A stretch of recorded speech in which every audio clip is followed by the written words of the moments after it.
आज आषाढ़ कृष्ण नवमी विक्रम संवत 2081 रविवार दिनांक 30 जून 2024।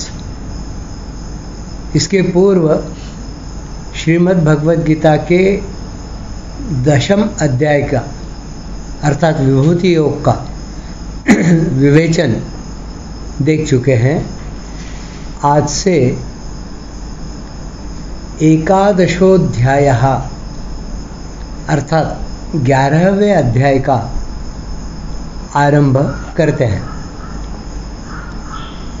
इस अध्याय की अवतरणिका 10वें अध्याय के अंत में भगवान ने अर्जुन पर विशेष कृपा करके कहा कि संपूर्ण जगत अर्थात अनंत सृष्टियाँ मेरे किसी एक अंश में हैं और वह मेरा सारथी बना हुआ वह मैं तेरा सारथी बना हुआ तेरे घोड़ों की लगाम और चाबुक लेकर बैठा हूँ तथा तेरी आज्ञा का पालन कर रहा हूँ।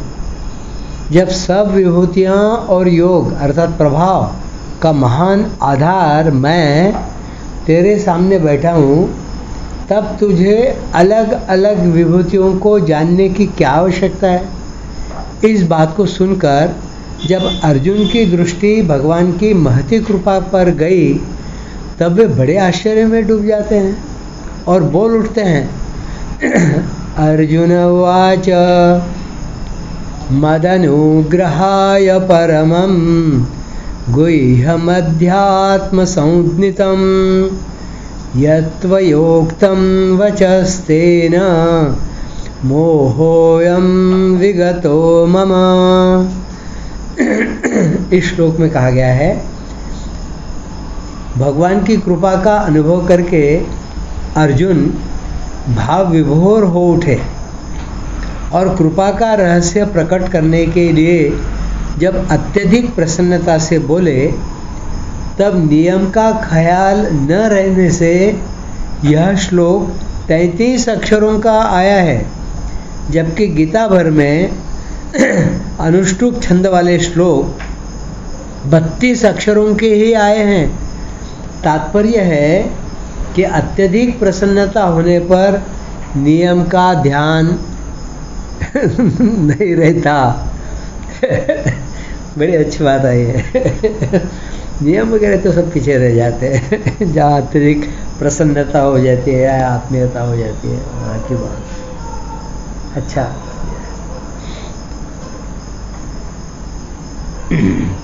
मदनुग्रहाय मेरा भजन करने वालों पर कृपा करके मैं स्वयं उनके अज्ञानजन्य अंधकार का नाश कर देता हूँ। यह बात भगवान ने केवल कृपा परवश होकर कही।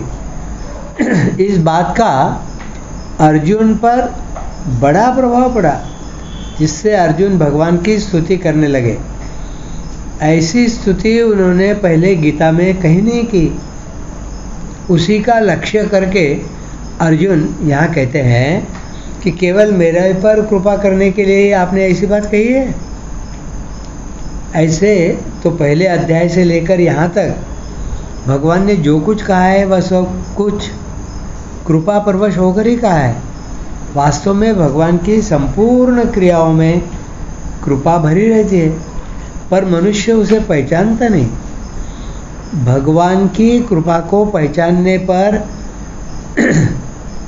भगवत तत्व का अनुभव बहुत सुगमता से और शीघ्रता से हो जाता है।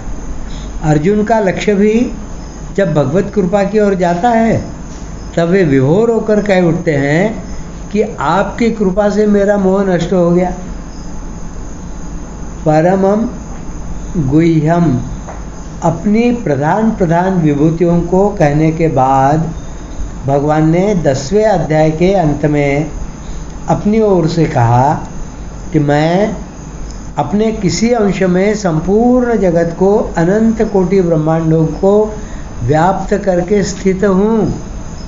अर्थात भगवान ने खुद अपना परिचय दिया कि मैं कैसा हूँ। इसी बात को अर्जुन परम गोपनीय मानते हैं। अध्यात्म संदितम 10वें अध्याय के 7वें श्लोक में भगवान ने कहा था कि जो मेरी विभूति और योग को तत्व से जानता है, अर्थात संपूर्ण विभूतियों के मूल में भगवान ही है और संपूर्ण विभूतियाँ भगवान की सामर्थ्य से ही प्रकट होती है तथा अंत में भगवान में ही लीन हो जाती है, ऐसा तत्व से जानता है, वह अविचल भक्ति योग से युक्त हो जाता है। इसी बात को अर्जुन अध्यात्म संज्ञित मान रहे हैं। भगवान ने अभी तक भक्ति की जितनी बातें कही हैं वे सब की सब परम गोपनीय अध्यात्म उपदेश हैं। यत्वयोक्तम वचस्तेन मोहोयम विगतो मम। संपूर्ण जगत भगवान के किसी एक अंश में है, इस बात पर पहले अर्जुन की दृष्टि नहीं थी और वे स्वयं इस बात को जानते भी नहीं थे, यही उनका मोह था। परंतु जब भगवान ने कहा कि संपूर्ण जगत को अपने एक अंश में व्याप्त करके मैं तेरे सामने बैठा हूँ, तब अर्जुन की इस तरफ दृष्टि गई कि भगवान कितने विलक्षण हैं। उनके किसी एक अंश में अनंत सृष्टियाँ उत्पन्न होती है, उसमें स्थित रहती है और उसी में लीन हो जाती हैं और वे वैसे के वैसे रहते हैं। इस मोह के नष्ट होते ही अर्जुन को यह ख्याल आया कि पहले जो मैं इस बात को नहीं जानता था वह मेरा मोह ही था। मोह के रहते हुए मोह का ज्ञान नहीं होता, प्रत्युत मोह के चले जाने पर ही मोह का ज्ञान होता है और ज्ञान होने पर मोह रहता ही नहीं। इसलिए अर्जुन यहाँ अपनी दृष्टि से कहते हैं कि भगवान मेरा यह मोह सर्वथा चला गया है, परंतु ऐसा कहने पर भी भगवान ने इसको मतलब अर्जुन के मोहनाश को स्वीकार नहीं किया, क्योंकि आगे 49वें श्लोक में भगवान ने अर्जुन से कहा है कि तेरे को व्यथा और मूढ़ भाव मोह नहीं होना चाहिए। माते व्यथा माँ च विमूढ़ भावः, ऐसा भगवान आगे चलकर कहते हैं। इस श्लोक का अगले श्लोक से संबंध, मोह कैसे नष्ट हो गया, इसी को आगे के श्लोक में विस्तार से कहते हैं। भवाप्ययौ हि भूतानां श्रुतौ विस्तरशो मया। भवाप्ययौ हि भूतानां श्रुतौ विस्तरशो मया। त्वत्तः कमलपत्राक्ष महात्म्यमपि चाव्ययम्। हे कमल नयन, संपूर्ण प्राणियों की उत्पत्ति और प्रलय मैंने विस्तार पूर्वक आपसे ही सुना है और आपका अविनाशी महात्म्य भी सुना है। व्याख्या इसकी, भवाप्ययो हि भूतानां तत्तः श्रुतौ विस्तरशो मया। भगवान ने पहले कहा था मैं संपूर्ण जगत का प्रभव और प्रलय हूँ, मेरे सिवाय अन्य कोई कारण नहीं है। सात्विक, राजस और तामस भाव मेरे से ही होते हैं। प्राणियों के अलग अलग अनेक तरह के भाव मेरे से ही होते हैं। संपूर्ण प्राणी मेरे से ही होते हैं और मेरे से ही सब चेष्टा करते हैं।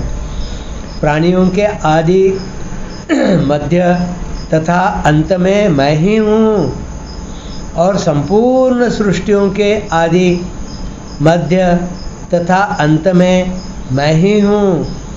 इसी को लेकर अर्जुन यहाँ कहते हैं कि मैंने आपसे प्राणियों की उत्पत्ति और प्रलय का वर्णन विस्तार से सुना है। इसका तात्पर्य प्राणियों की उत्पत्ति और विनाश सुनने से नहीं है, प्रत्युत इसका तात्पर्य यह सुनने से है कि सभी प्राणी आपसे ही उत्पन्न होते हैं, आप में ही रहते हैं और आप में ही लीन हो जाते हैं, अर्थात सब कुछ आप ही हैं।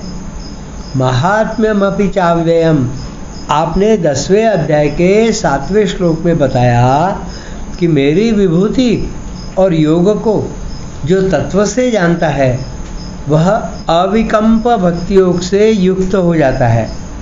इस प्रकार आपकी विभूति और योग को तत्व से जानने का महात्म्य भी मैंने सुना है। महात्म्य को अव्यय कहने का तात्पर्य है कि भगवान की विभूति और योग को तत्व से जानने पर भगवान में जो भक्ति होती है, प्रेम होता है, भगवान से अभिन्नता होती है, वह सब अव्यय है। कारण कि भगवान अव्यय नित्य हैं तो उनकी भक्ति प्रेम भी अव्यय ही होगा। अब आगे के 2 श्लोकों में अर्जुन विराट रूप के दर्शन के लिए भगवान से प्रार्थना करते हैं। एवमेतद्यथार्थत्वम् आत्मानं परमेश्वर द्रष्टुमिच्छामि ते रूपम् ऐश्वरं पुरुषोत्तम। हे पुरुषोत्तम, आप अपने आप को जैसा कहते हैं यह वास्तव में ऐसा ही है। हे परमेश्वर, आपके ईश्वर संबंधी रूप को मैं देखना चाहता हूँ। इसकी व्याख्या पुरुषोत्तम, यह संबोधन देने का तात्पर्य है कि हे भगवान, मेरी दृष्टि में इस संसार में आपके समान कोई उत्तम श्रेष्ठ नहीं है, अर्थात आप ही सब में उत्तम श्रेष्ठ हैं।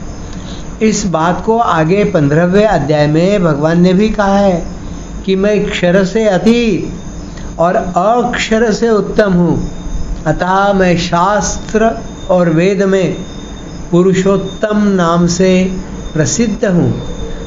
ऐसा 15वें अध्याय के 18वें श्लोक में भगवान कहते हैं।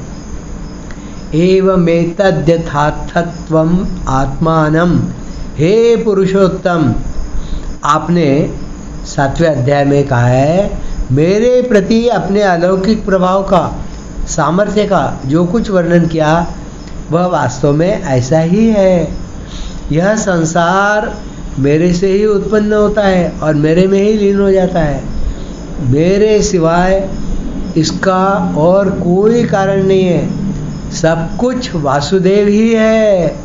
ब्रह्म, अध्यात्म, कर्म, अधिभूत, अधिदैव और अधियज्ञ रूप में मैं ही हूँ। 7वें अध्याय में यह बातें आई है। अनन्य भक्ति से प्रापणीय परम तत्व मैं ही हूँ।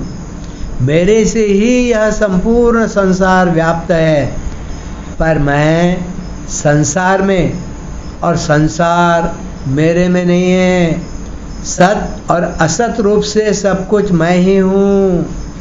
मैं ही संसार का मूल कारण हूँ और मेरे से ही सारा संसार सत्ता स्फूर्ति पाता है। यह सारा संसार मेरे ही किसी एक अंश में स्थित है। आदि आदि अपने आप को आपने जो कुछ कहा है वह सब का सब यथार्थ नहीं है। परमेश्वर भगवान के मुख से अर्जुन ने पहले सुना है कि मैं संपूर्ण प्राणियों का और संपूर्ण लोकों का महान ईश्वर हूँ। भूतानामीश्वरोपि सर्वलोक महेश्वरम आदि। इसलिए अर्जुन यहाँ भगवान के विलक्षण प्रभाव से प्रभावित होकर उनके लिए परमेश्वर संबोधन देते हैं, जिसका तात्पर्य है कि हे भगवान, वास्तव में आप ही परमेश्वर हैं। आप ही संपूर्ण ऐश्वर्य के मालिक हैं। द्रष्टुमिच्छामि ते रूपमैश्वरम। अर्जुन कहते हैं कि मैंने आपसे आपका महात्म्य सहित प्रभाव सुन लिया है और इस विषय में मेरे हृदय में दृढ़ विश्वास भी हो गया है। संपूर्ण संसार मेरे शरीर के एक अंश में, इसे सुनकर मेरे मन में आपके उस रूप को देखने की उत्कट लालसा हो रही है।